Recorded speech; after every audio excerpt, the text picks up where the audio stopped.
নীলফামারীর জলঢাকায় SSC ৯৫ batch বন্ধুদের নিয়ে গঠিত সামাজিক সংগঠন বন্ধুমহল ফাউন্ডেশনের উদ্যোগে বিনামূল্যে চক্ষু শিবির অনুষ্ঠিত হয়েছে। শনিবার সারাদিনব্যাপী জলঢাকা সরকারি মডেল পাইলট উচ্চ বিদ্যালয়ের হলরুমে রংপুর চক্ষু হাসপাতালের সার্বিক তত্ত্বাবধানে এই চক্ষু শিবির অনুষ্ঠিত হয়। অনুষ্ঠানের উদ্বোধন করেন জলঢাকা উপজেলা নির্বাহী কর্মকর্তা মোহাম্মদ জাহিদ ইমরুল মুজাক্কিম।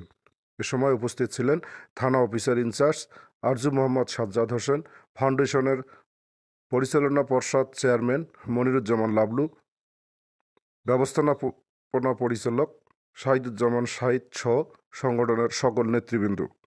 আজকের এই চক্ষু শিবিরের আয়োজন আমাদের বন্ধুমহল 95 ফাউন্ডেশনের।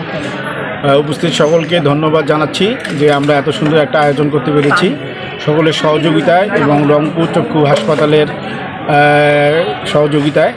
সবাইকে ধন্যবাদ দিয়ে সবার উন্নতি সাফল্য কামনা করে শেষ করছি। আসসালামু আলাইকুম। শীতবস্ত্র বিতরণ থেকে শুরু করে বৃক্ষরোপণ সামাজিক কার্যক্রম পরিচালনা করতে এটি সত্যিই প্রশংসার দাবিদার। এই জন্য আপনাদের উপজেলা প্রশাসনের পক্ষ থেকে ধন্যবাদ এবং কৃতজ্ঞতা জানাই। কৃতজ্ঞতা জানাই রংপুর চক্ষু হাসপাতাল থেকে আগত চিকিৎসকবৃন্দদের, যারা আপনারা এখানে এত দূর থেকে কষ্ট করে এসেছেন এই ওনাদের ডাকে সাড়া দিয়ে। আসলে এখানে যদি 10 জন মানুষও যদি চোখের অপারেশন করার পরে তাদের দৃষ্টিশক্তি ফিরে পায়, এটা তো এক ধরনের বিশাল অর্জন। কিন্তু একটা মানুষের দৃষ্টিশক্তি ফিরে দেওয়া, সে পৃথিবীটাকে আবার নতুনভাবে দেখতে পারবে, এটা কিন্তু আমরা হয়তো স্বাভাবিক মনে করছি, কিন্তু এটা কিন্তু চারটিখানি কথা নয়, এটা অনেক বড় বিষয়, বড় অর্জন আর কি। এই জন্য আপনাদেরকে ধন্যবাদ, সাংবাদিকদেরকে ধন্যবাদ জানাই যে আপনারা এখানে এসছেন, প্রচার করছেন। এটা পজিটিভ একটা প্রসার হলে কিন্তু আরও বিভিন্ন ধরনের সংগঠন যারা আছে তারাও কিন্তু মোটিভেটেড হবে, তারাও কিন্তু সামনে এই ধরনের প্রোগ্রাম দিতে উৎসাহিত হবে। সামনে আমাদের শীত আসতেছে, আমরা সরকারি পর্যায়ে যে ধরনের শীতবস্ত্র পাই, আমরা কিন্তু যথাযথভাবে, যেমন গতবার যত শীতবস্ত্র পাওয়া হয়েছে আমরা কিন্তু অনেক এতিমখানায়, লিল্লা বোর্ডিংয়ে, তারপরে বিভিন্ন জায়গায় আমরা বিতরণ করেছি। তারপরেও কিন্তু আমাদের অনেক চাহিদা থাকে, তখন আমরা ওই যে বিভিন্ন এনজিও, তারপরে বিত্তবান ব্যক্তিদের কাছ থেকে আহ্বান করি যে আপনারা একটু পাশে দাঁড়ান। অনেকেই কিন্তু পাশে দাঁড়ায়, আবার আপনারা হয়তো বিভিন্ন পর্যায়ে আমাদের নজরের বাইরেও আপনারা অনেকে বিতরণ করে থাকেন। এইটা না হলে আসলে আমাদের যে চাহিদা সেটা কখনোই পূরণ করা সম্ভব না। তো আপনারা এটা চালিয়ে যাবেন, এই প্রত্যাশা রাখি। এবং ওনারা খুব আন্তরিক যে ওনারা বন্ধের দিন হলেও নিজের ব্যস্ততাকে বাদ দিয়ে এই সমস্ত কার্যক্রমে সহযোগিতা করার জন্য সবসময় হাত বাড়াবে, এই জন্য ওনাদেরকে ধন্যবাদ জানাই।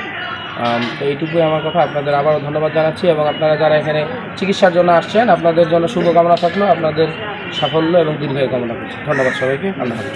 এসএসসি 95 আয়োজিত বন্ধুমহল ফাউন্ডেশন কর্তৃক সহযোগিতায় আমরা জলঢাকার 95 ব্যাচের কতিপয় বন্ধুরা আজকে এই মহতি কার্যক্রমে অংশগ্রহণ করেছি।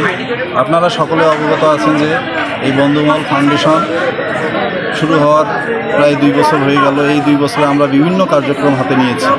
এর মধ্যে বৃক্ষরোপণ কর্মসূচি, অসহায় দুস্থদের মাঝে কম্বল বিতরণ, বন্যার্থর সহযোগিতা, এছাড়াও আমাদের দুস্থ কিছু বন্ধুবান্ধব এবং শুভাকাঙ্ক্ষীরা, তাদেরকে আমরা সহযোগিতা করেছি। এর পাশাপাশি আমরা এই তৃতীয়বারের মতো চক্ষু শিবিরের আয়োজন করেছি, যা আলহামদুলিল্লাহ আল্লাহর কাছে অশেষ শুকরিয়া জানাই। আমরা সাফল্যের সঙ্গে আজকে আমাদের টিওনো মহোদয় এখানে উপস্থিত ছিল, এছাড়াও জলঢাকা উপজেলার ওসি মহোদয় এখানে উপস্থিত ছিল, পাশাপাশি অত্র বিদ্যালয়ের প্রধান শিক্ষক এখানে উপস্থিত ছিল। আমরা সকলের সহযোগিতায় আজকে চক্ষু শিবির কার্যক্রম পরিচালনা করছি।